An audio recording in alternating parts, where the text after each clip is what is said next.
President-elect, His Excellency John Dramani Mahama, announced this oral preparatory team. The members of the team include the eminent former Auditor General, Mr. Daniel Yaw-Domlevo, COP retired Nathaniel Kofi Boakye, lawyer Martin Kwebu, a private legal practitioner, and Mr. Raymond Archer, the ACE investigative journalist. I was tasked to be their chief servant of the preparatory team. We swung into immediate action. We set up channels of communication consistent with the mandate that the president-elect at the time gave us. So we set up a toll-free line, 0800 900 111. We established a website, www.oralgh.org, an email address, public@oralgh.org.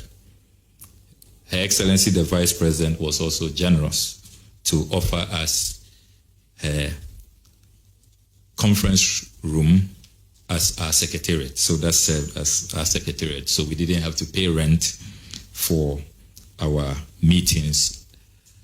We also want to use this opportunity to thank the young Ghanaians who volunteered, because every Ghanaian is passionate about the success of oral.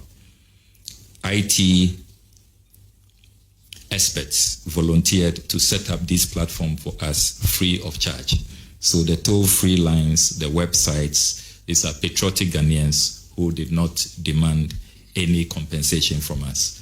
And we want to convey the appreciation of Ghanaians to these young, patriotic, selfless Ghanaians.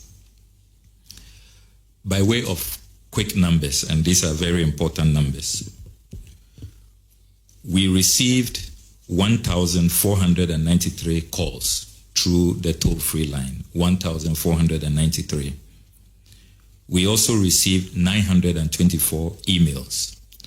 Fortunately, all of these calls are recorded automatically, and all the emails have also been preserved for verification and validation. So in total, the number of complaints received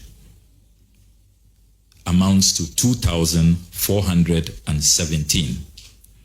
So those who had any doubt about how relevant and how timely the president's intervention was at the time, this is your evidence. 2,417 complaints received.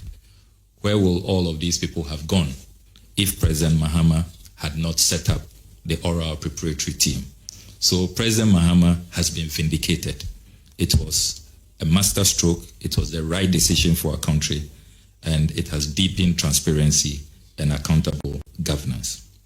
Over the last 53 days, we have reviewed these petitions.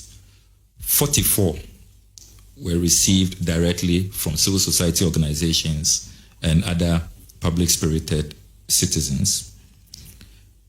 59 of the 230 cases reviewed containing the documents we'll be submitting today were cases that had come up during the period the NDC was in opposition. But we decided to go back to those matters and carry out a detailed review. And all of those are contained. So today we will be presenting a summary of these reports, 230 of them, which have been analyzed in greater detail. Your Excellency, we also want to bring to your attention that even before we move to phase 2 of oral, which is going to focus on the actual recoveries, the actual retrievals, we have identified 10 initial benefits of oral, and we want to run through them quickly. We take the view that oral has deepened transparency and accountability. It has really increased public awareness about the need to protect state assets. And it is also serving as a guide to the new government. And government officials are now more conscious of the need to make sure that, as President Mahama has consistently said, charity begins at home. Secondly, thanks to the establishment of Oral, we have been able to save 50 bungalows that were on the verge of being demolished. 50 bungalows. We received distress calls from public servants who said people had showed up, so-called private developers, to demolish their bungalows. And in the report, we have provided the detailed list of these bungalows, some belonging to the Ministry of Foreign Affairs, Ministry of Gender, Social Protection, the CSIR, and all of that. But for the president establishing Oral, we take the view that all of these 50 bungalows will have been demolished. So what we did is that when we received the complaints, the distress calls, we immediately call the National Security Committee. And we were very privileged because of the president's foresight. He strategically positioned COP Kofi Boakye in Oral and also in the National Security Committee. So as soon as the reports come, he then relays the information to National Security Committee. So media, please get it clear. We are not saying that we, Team Oral, physically went to prevent demolition of bungalows. No, that was not part of our mandate. We were only to receive complaints. But as responsible, conscientious citizens, it will be irresponsible to receive the complaints and just allow those bungalows to be demolished. So immediately, national security is informed, and then they act. So please ignore all of those barrage of unfair and baseless attacks that Oral has suffered. We did not carry out any fiscal operation on the ground. We only report to national security, and then they act. We also collaborated with national security to save the Northern Development Authority lands at cantonments. A private developer overnight on the eve of the president's inauguration moved in overnight to erect a wall, divided the property into half. Some of you are conversant with that land. It's just opposite the U.S. Embassy, very prime land. That is where the Constitution Review Commission used to sit under Dr. Raymond Atuguba. It was allocated to the Northern Development Authority, and these private developers claim that it now belongs to them. But the staff of NDA called us, and we promptly called National Security, and they moved in. So we were able to save that land. National Security has since demolished the wall, and so the land is safe for the Ghanaian people. We also collaborated with National Security to halt state asset takeovers across the country. You'll see from the report that we have videos and pictures of vehicles whose number plates were being changed, and so that they will virtually steal them for private use. Again, acting on those tip-offs, national security moved in quickly and were able to save a good number, hundreds of these vehicles. Again, the list is provided in the report. There was also a clash at the Du Bois Center. We received a distress call that a private foundation was taking over. We immediately called national security.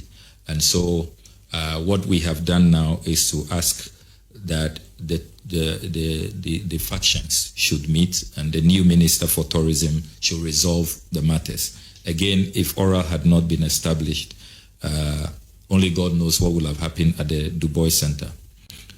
Number 6, we have also saved large portions of the agric mechanization lands at cantonments.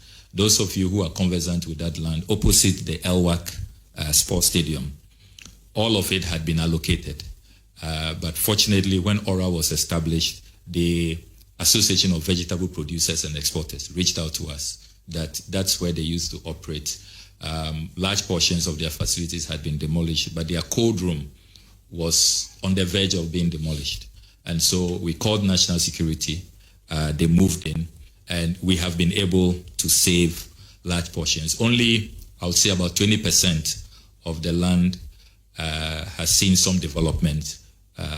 Politically exposed persons are building hurriedly, but at least 80% has been preserved, and it is for the president to advise on what will happen because the documentation we have is that all of that land has been sold. And the sad part is that you will see from the report, some people, prime cantonments land, paid as low as 42,000 cedis. 42,000 cedis for a plot of land. Some 160,000 cedis. And these government officials, MPs, ministers of state. So it was really just a giveaway. I'm sure the president and his advisors will decide on what to do with the rest of the land. Then we also collaborated with National Security to halt the attempted demolition of staff quarters belonging to the Ghana Museums and Monuments Board. That is at the Osukuku Hill. That had also been sold, but thanks to our intervention, at least the demolition has been halted. The president and his advisors will decide what should happen to the staff quarters of the Ghana Museums and Monuments Board. Then we take the view that this oral preparatory team concept offered a more structured and peaceful, non-confrontational channel for citizens to address concerns on the looting of state assets. Imagine what would have happened. We are all aware that transitions in Ghana tend sometimes to be acrimonious and even can degenerate into violence. So if Team Oral had not been established for people to have a formal channel to communicate their concerns, and they decided to take the law into their own hands, imagine what would have happened. So instead of the president being bastardized by a few people, I must say, the vast majority of Ghanaians welcome Oral and have commended the president. But a few people who are, raving and ranting, it's clear that this has really helped to ease tensions and to offer Ghanaians who are really coming face to face with looting to report. Number 9, Oral also created a platform for persons of interest to reach out, seeking an opportunity to refund and return what belongs to the Ghanaian people. Quite a number of persons of interest have reached out that they are willing, whether plea bargain or whatever approach, to just have their peace and return, or probably pay the real value for the land that has been given to them. So all of that is contained in the detailed report, and the president and his legal advisors will take a decision on the way forward. Finally, President Mahama's oral initiative has also attracted phenomenal local and international requests for forensic collaboration to recover the loot hidden offshore. We have received a number of international requests to support this initiative of the president in terms of forensics and to help in offshore retrievals, and all of that is documented in the report. This is for the president to decide on the nature of these collaborations. Some of them have said that it will not cost us anything. They may just ask for a little percentage of success recoveries, but I'm sure the president and the attorney general will advise on that moving forward. We want to conclude with some fascinating figures. The 36 cases that we have reviewed in detail, if we are successful in recoveries, we can retrieve as much as 20.49 billion United States dollars. 20.49 billion United States dollars. 36 cases, and that's from National Cathedral, PDS, SML. You have the GMPC salt pond decommissioning, and we decided that in this open session we will not go into greater detail, and so I want to be restrained. But there's a great deal of resources belonging to the taxpayers that can be retrieved. Then we've also done an estimate of the state capture, the lands.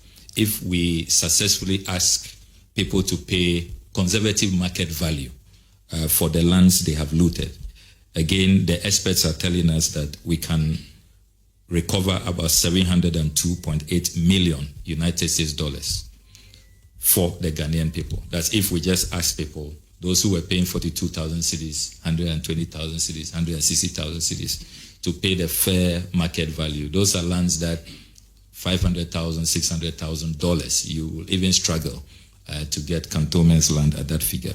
So very conservative estimates. We take the view that if people are asked to pay the real market value, this is how much we can retrieve. So in all, just a summary, the 36 cases, the high amount cases that we put together, and then the land loot, potentially we can raise about 21.19 billion United States dollars.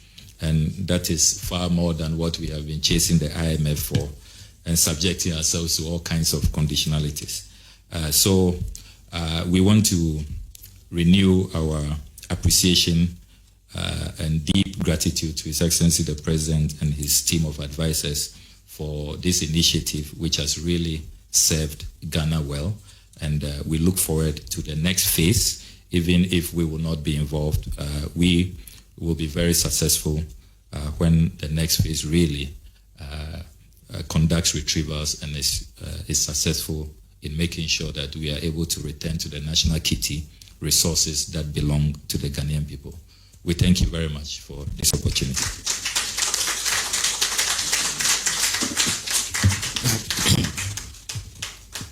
Thank you very much, Honorable Foreign Minister and former Chair of the Oral Preparatory Team.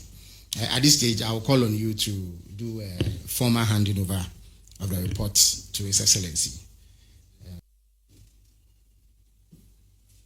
Let me proceed on existing protocol and acknowledge all of you, especially members of the oral team.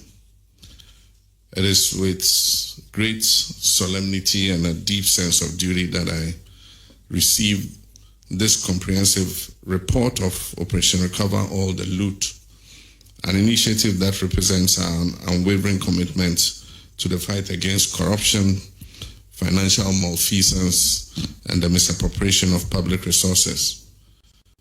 From the onset of my administration, I made it clear that Ghana's resources belong to the people of Ghana and must be used judicially for their collective good. The diversion of public funds for personal gain undermines development, it erodes public trust, and deepens inequality. It is for this reason that Operation Recover All the Loot was launched, to ensure that what had been wrongfully taken from the state is restored to its rightful owners, the Ghanaian people. I therefore wish to commend the members of this team for their dedication and professionalism in carrying out this vital national assignments without compensation, without expectation of any remuneration. The meticulous investigations, legal actions, and asset recoveries reflected in this report are a testament to the seriousness with which this government approaches the issue of accountability and good governance. The findings of this report make for sober reading. They reveal the scale of financial leakages that have cost our nation dearly. Resources that should have been invested in education, healthcare, infrastructure, and social development. But they also offer hope that through our collective efforts, we can reclaim what is ours and deter future acts of economic sabotage. As we receive this report, let me assure the Ghanaian people that the work does not end here.